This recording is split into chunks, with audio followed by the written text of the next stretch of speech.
कटक में खेले गए पहले T20 मैच की शुरुआत दक्षिण अफ्रीका के टॉस जीतकर गेंदबाजी चुनने से हुई। भारत की ओर से ओपनिंग करने उतरे अभिषेक शर्मा और शुभमन गिल। पहले ही ओवर में गिल ने थर्ड मैन की दिशा में एक खूबसूरत चौका लगाया, लेकिन अगली ही गेंद पर वह उसी गलती से आउट हो गए। लेंथ गेंद को बिना टाइमिंग के हवा में खेल दिया और यानसन ने आसान कैच पकड़कर उन्हें 4 रन पर पवेलियन भेज दिया। भारत को शुरुआती झटका मिला और स्कोर बोर्ड पर एक विकेट पर 4 रन थे। अब मैदान पर आए कप्तान सूर्यकुमार यादव। शुरुआत में वह और अभिषेक दोनों थोड़े संभल कर खेले, लेकिन तीसरे ओवर में सूर्या ने अपने अंदाज में पारी को गति दी। पहले मिड विकेट के ऊपर चौका, फिर अगली गेंद पर शानदार छक्का, लेकिन खुशी ज्यादा देर नहीं चली। तीसरे ओवर की तीसरी गेंद पर सूर्या भी गिल की ही तरह गेंद को हवा में चिपकर बैठे और मार्करम ने आसान कैच पूरा किया। सूर्या 12 रन बनाकर आउट हुए। तिलक वर्मा क्रीज पर आए और अभिषेक ने यानसन की शॉर्ट गेंद पर एक बेहतरीन पुल के साथ छक्का लगाया। चौथे ओवर में सिपामला ने कसी हुई गेंदबाजी की और भारत की रनगति रोक दी।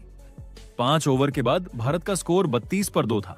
धीमी शुरुआत, लेकिन विकेट हाथ में थे।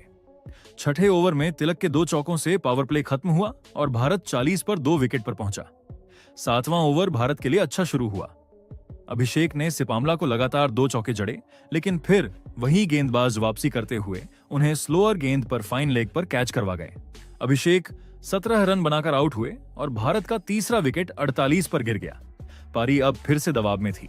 8वें और 9वें ओवर में नॉर्किया और केशव महाराज ने भारतीय बल्लेबाजों को खुलकर खेलने नहीं दिया। रन आए, लेकिन बाउंड्री नहीं। भारत रणनीति बदल रहा था, लेकिन गेंद बैट पर अच्छी नहीं आ रही थी। 10वें ओवर में तिलक ने नॉर्किया की छोटी गेंद पर एक शानदार 89 मीटर का छक्का जड़ दिया।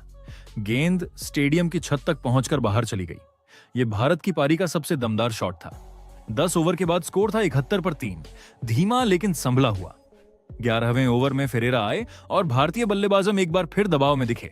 सिर्फ 5 रन आए और कोई बाउंड्री नहीं लगी। इसी बीच मैदान पर ओस उतर चुकी थी, यानी भारतीय गेंदबाजों के लिए दूसरी पारी मुश्किल भी हो सकती थी। भारत को अब रफ्तार चाहिए थी। 12वें ओवर में एनगिडी ने बड़ा झटका दिया।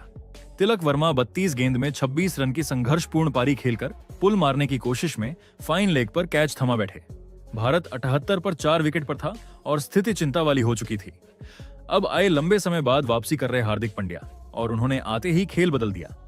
महाराज की गेंद पर हार्दिक ने लगातार 2 छक्के झड़कर रणगति में जान डाल दी। इस ओवर से कुल 16 रन आए और भारत पहली बार पारी में रफ्तार पकड़ता दिखा। दूसरी ओर अक्षर पटेल कॉन्सिस्टेंट नहीं दिख रहे थे। कई डॉट गेंदें खेली, लेकिन 14वें ओवर में सिपामला को लॉन्ग ऑफ के ऊपर से एक शानदार छक्का मारकर भारत के 100 रन पूरे कर दिए। लेकिन अगली ही गेंद पर वे आउट हो गए और भारत का 5वां विकेट 104 पर गिर गया।